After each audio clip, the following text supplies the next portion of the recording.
Can you hear me okay? All good? Let me just figure out the clicker. I'm sorry about the next picture. I didn't know it's going to be that big, but okay, yeah, works.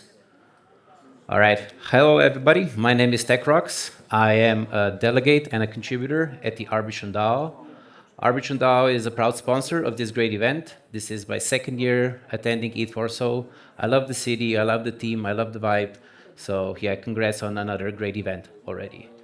But today I'm here to talk about mini apps and why I think they're the new playground, and also why you should build on Arbitrum. So I'm going to start my presentation with a little story. Okay? So apologize about the big face, but this is me 4 weeks ago, I think. I was traveling with my girlfriend, and this year we decided to visit Kazakhstan. Kazakhstan is maybe a little bit unconventional location or destination to go take vacation, but if you're an outgoing type and you like nature, if you like big mountains, you like the lakes, the trees, and even if you like the deserts, the steppes, it's a great, great destination to go to. But whenever I travel, I also like to, because I'm a tech person, I like to explore a little bit about the tech in that country. So I was fortunate enough to spend 2 days driving around the beautiful country with this guy. His name is Diaz, and he was our driver of this 4x4 car that we had to have to visit all of these beautiful spaces. But I was fortunate enough to sit at the front. So I think we talked every day for 8, 10 hours when we were driving, and we were just discussing about our lives, about the tech, because Diaz is also a very tech-oriented person. He has his own YouTube channel where he's recording his traveling expeditions and so on. So we were exploring the tech of Kazakhstan, right? And the most of the time we were talking about this app. I don't know how many of you are aware, but Kaspi app is it's the super app of Kazakhstan. So what's the definition of super app? It's an app where basically people can do a lot of different stuff within one app. I think, basic stuff that you see is QR codes. You can pay at a grocery store, you can pay at the gas station using this app.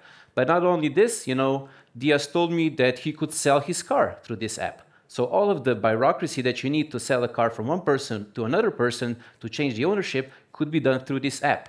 He could also buy insurance for that car. He could also buy e-commerce products and everything. So all within this app. And here's one screenshot that I found, what this app actually does, but basically you get the picture, right? And I want to start this presentation talking about super apps because this is not that common for us. I think most of us who are probably here are probably Europeans. We don't really understand the concept of super app as maybe they do in some other countries.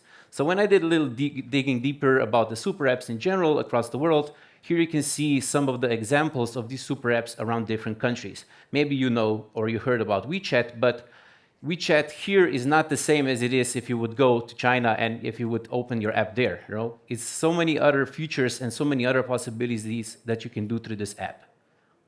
So when I did even more research about super apps in general, I figure out maybe these are the 5 key points that they all have in common. Usually you get onboarded to a super app because of the one feature. Maybe you want to pay for your bill easier and more smoother, so you download the app. But once you have the app, it's so convenient to do a lot of different stuff through this app as well, right? You can then pay money to your mother, send her funds there, or you can pay for your insurance through that app, and a bunch of other stuff that I mentioned before. Also, the payment integration is already there because you have your money on there, so it's super easy, super convenient. And also because these super apps are usually built by IT, very startup-y, kind of teams, they always look for new features that people would need, and they develop those features for them. Something that maybe is not that, common in Web3 already. Also, from the term of marketing and how to keep the engagement of these apps, the notifications are very, very good to keep the engagement going, right? So once people open the app, they do one thing, but then because they have the app already open, they can do a bunch of different stuff. So this leads me to my point, right? So imagine if all of this would be possible in crypto. In my opinion, it is possible through mini apps already. So definition of mini apps, we cannot start talking about mini apps without mentioning Telegram, right? Telegram, in my opinion, was the first project, or let's say crypto project, that introduced crypto and introduced mini apps options for developers to launch within the app. like I said, you already have your app on the phone. It's so easy to also open up a mini app in there, right? And also, of course, Telegram had to integrate a wallet, a crypto wallet within the Telegram. Another example is the World app. I heard that in Poland, World app or World chain is quite popular. A lot of people scan their orb, scan their eye through an orb, but Mini app or World app also introduced Mini apps concept as opening their app to a lot of new devs who want to build something useful, something that people would love to do. Another one example is Coinbase. If you were listening to the panel before me, it was mentioned already. So Coinbase also is opening up to devs who want to build mini apps and give them a platform to gain, and attract and show their mini apps to a bunch of users. But today I would like to spend a little bit more time talking about Farcaster. So basically, for those of you who don't know, Farcaster is a Web3 Twitter, let's say, or Web3 social Twitter. Basically looks very similar to maybe that you're used to from Facebook. This is a browser version, so I wanted to show this version because it's so much easier to see what it offers, but basically you have it also as an app on your iPhone or on your Android. So basically you add friends, you can post stuff. I use it personally, not about crypto related stuff, but mostly about my life. I like to cycle, I like to run, a bunch of this stuff, so I mostly post about these kind of things. But beside that, Farcaster is also now a very, very good playground for mini apps. And it all was possible because a few months ago, they integrated a wallet within the app. So if you create a Farcaster account, you will immediately, when you create an account, you will get a wallet integrated on your name. So once this is still a little bit of a barrier, but once you get your money on this wallet, it's super, super nice and easy to use that money through mini apps. And here are a few examples how you can use now your money of your Farcaster wallet within mini apps. Here are a few examples. So this is a mini apps landing page. Yeah, you can see here. You can see Degen here. Degen is also one of the sponsors of the conference, so you can talk with Jacek there. He has one of the most popular app as well when I took this screenshot. But basically, here are a few examples of mini apps. So these are, I don't want to be too confusing, but these are screenshots of the phone, right? So 3 screenshots. So one of the very popular mini app is Ponder. Ponder is a prediction market where anyone can ask a question and people then bet on the answer. So it's not only about sporting betting or whatever, price prediction betting. Here is a good example of a question, what is the sexiest way to harvest energy? And you have 4 different answers and you can bet, I don't know, $1 or maybe $100 on what would be the outcome of this question, right? So one example, and all of this works very, very smoothly because you already have a wallet. You just open the mini app. Okay, boom, I'm gonna bet on, for example, nuclear, and then just confirm, and it's easy done, confirmed, and the transaction happens. Another good example of a mini app is Remix. So because when I say mini apps, a lot of people think, okay, this is only for crypto project, but no. If you're a dev building mini games or simple games, mini apps are actually also a very, very good platform to launch your own game through these platforms. Another example is Noise. This one was quite successful. It launched, I think, 3-4 months ago, and it allowed a unique approach towards incentivizing, incentivizing your user behavior on app like Farcaster. So what it allows you to do is, when you go on Farcaster, you usually like or comment or add friends or recast posts. And with Noise app, you can easily automate a small transaction whenever you do this kind of thing. So when I like one cast, whenever I like one cast, I give them 1 USDC just because I like their content, I like what they wrote about, and it's a way of experimenting with different kind of business model for this kind of things, right? So yeah, Noise app is another great example. The last example is 9lives. So 9lives is also a prediction market, but I wanted to show this example because 9lives is an app that was built on superposition chain, and it was originally a web-based app, right?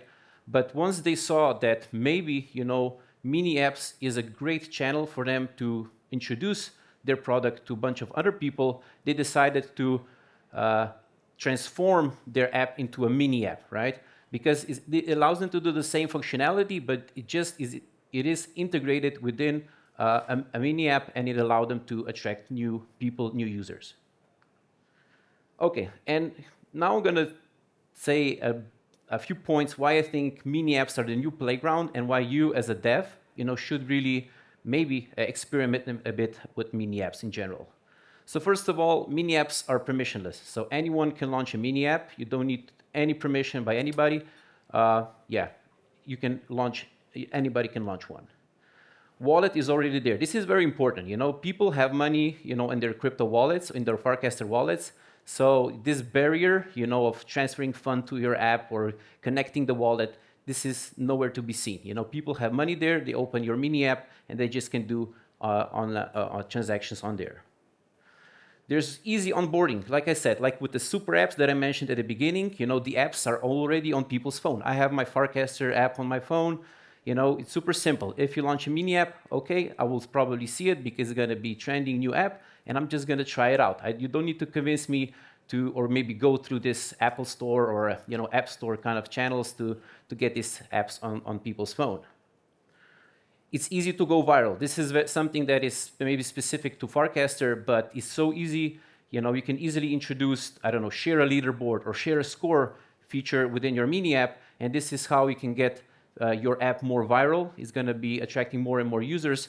So yeah, another great example why you should build a mini app on Farcaster. And also in-app notifications, to keep the engagement going. In-app notifications are very important, and Farcaster is doing very well with them. And in my opinion, and also opinion of many others, I think it's the best way to get first 1,000 users as a crypto project is through a mini app at the moment. So I would really like to challenge, and the main message of this presentation is, if you're thinking about building something, an app, look at mini apps because I think it's very, very exciting. Now I'm going to talk a little bit about Arbitrum and where Arbitrum fits within this picture. So 2 months ago, there was a strong initiative coming from Arbitrum that we want to support builders who are building mini apps on Farcaster, and they're building it on Arbitrum. So we started off with building a small group of people. So it's like a group DM, currently around 50 people, and we are supporting each other building mini apps on Arbitrum. So even maybe just doing some beta testing or maybe just getting the first version out, you will have first 50 people who are going to try out your app and then they're going to do some kind of transaction or whatever on there. Second thing is we offer a weekly every week we give out small grants for builders.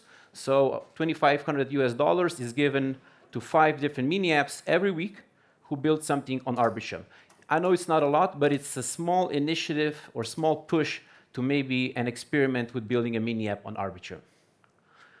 And like I said, the playtest for builders, I was fortunate enough that this was casted a few days ago by Sajan. So he launched a mini app and he did a little analytic, show some results, what he achieved in just 20 days of launching this mini app.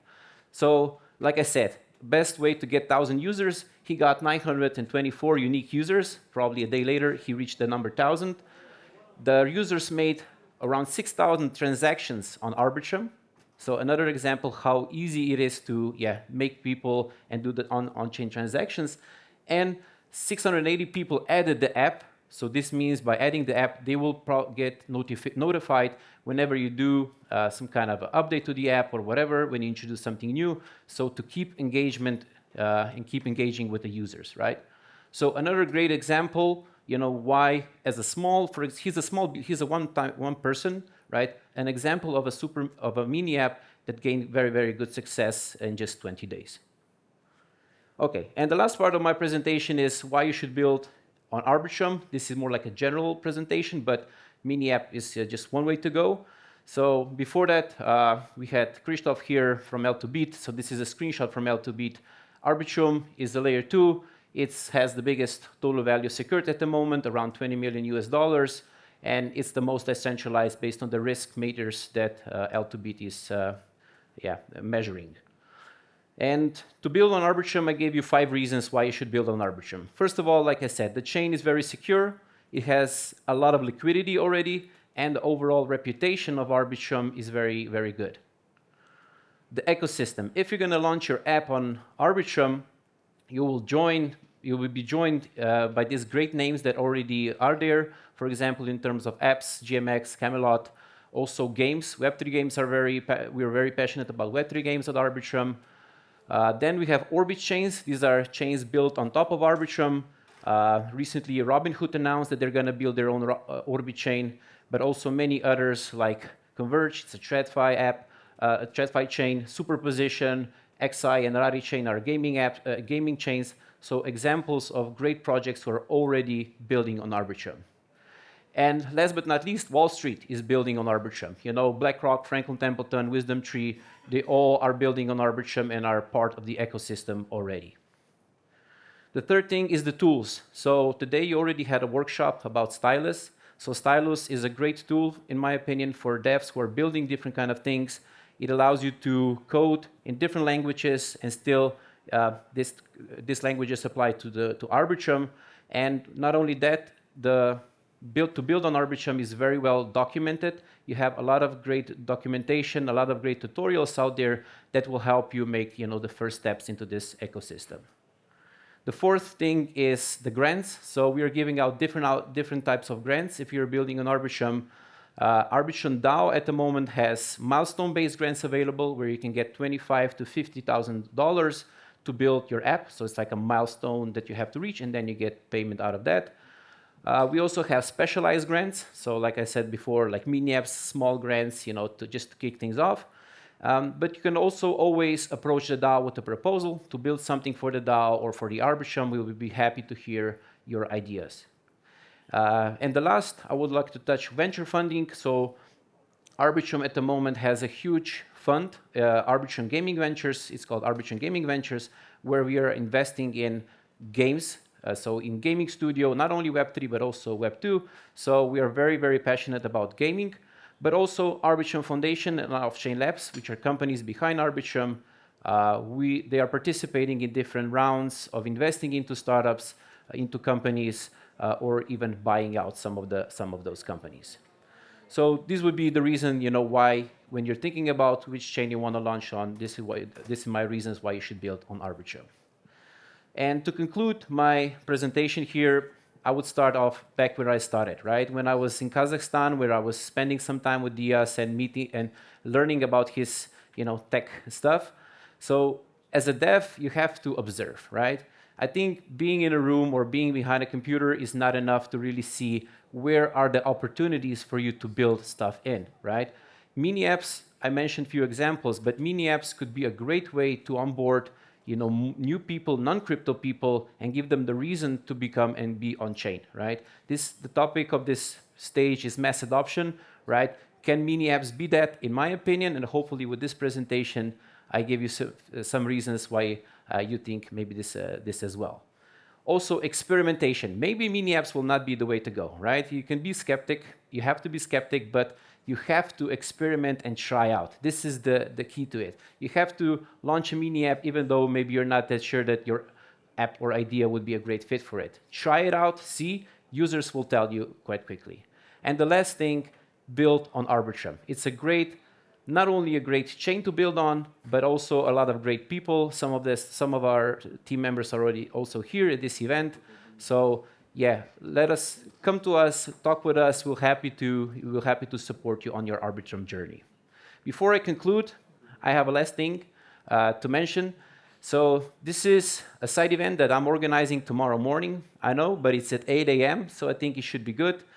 So at the moment, more than 130 people applied for my run, right? So even I am a little bit skeptical, how many people will show up. Maybe we can open a prediction market and see. But if you're a runner or if you want to get some fresh air tomorrow morning, you're all welcome to join us. We're going to meet at the mermaid statue and we're going to run by the Vistula River. It should be a very fun event and awesome group of people. All right, these are my contacts, my Farcaster, Telegram, Twitter. Feel free to message me, and I'll also be around today and tomorrow during the event. Thank you very much for your attention.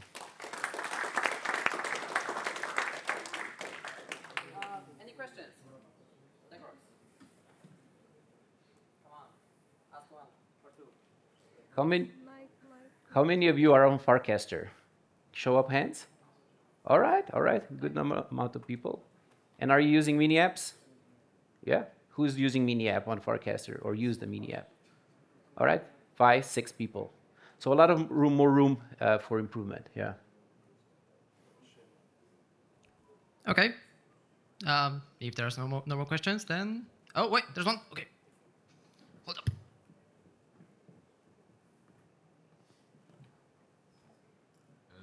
If you want to launch like not one, but 10 or 15 apps, can the grant or this application be like a group grant or something like that? Or I need always to individually separate every topic? Because many games are sometimes very easy to implement, so they need like 7,000 or 8. Yeah. So if And you're... it would be better to group them even or mark them as some, let's say, gathering of the games or bunch of the games, and then apply for the grant or separate every topic, because it's quite paperwork in Arbitrum applications. Yeah, yeah. Maybe I heard you had experience with applying for a grant for the milestone-based grant, I imagine, right? But Yes. yeah, but if you're referring to the Farcaster mini apps, there are no rules. This is very, one-to-one. It's just like I said, 50 people, 50 builders currently communicating there, and Hunter, who is a marketing lead at Off-Chain Labs, he's leading this initiative of $2,500 weekly grants, right? I would say, yeah, go for it, but still, grant hunting is not something that we support. But if you want to build multiple games and if we're gonna see results, of course, why not? I don't see any reason why you shouldn't get multiple grants for your different mini apps. Yeah.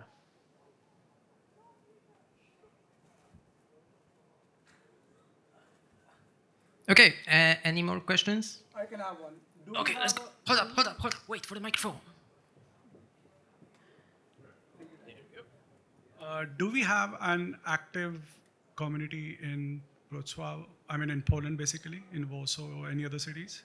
Sorry? Do we have an active community in Poland for Arbitrum? For Arbitrum, I don't... There are people from Poland, like Krzysztof is also very active in the DAO itself, right? But he's representative of L2Beat. So there are individuals, but in terms of ambassadors, because this is something that Arbitrum also has, it has an ambassador program that anyone can join. In my opinion, I'm not sure, don't quote me on that, but I don't think we have one, yeah, in Warsaw or in Poland, yeah. Okay, thank you. Okay, I guess that's it. Thank you, Tekr0x. All right, thank you very much.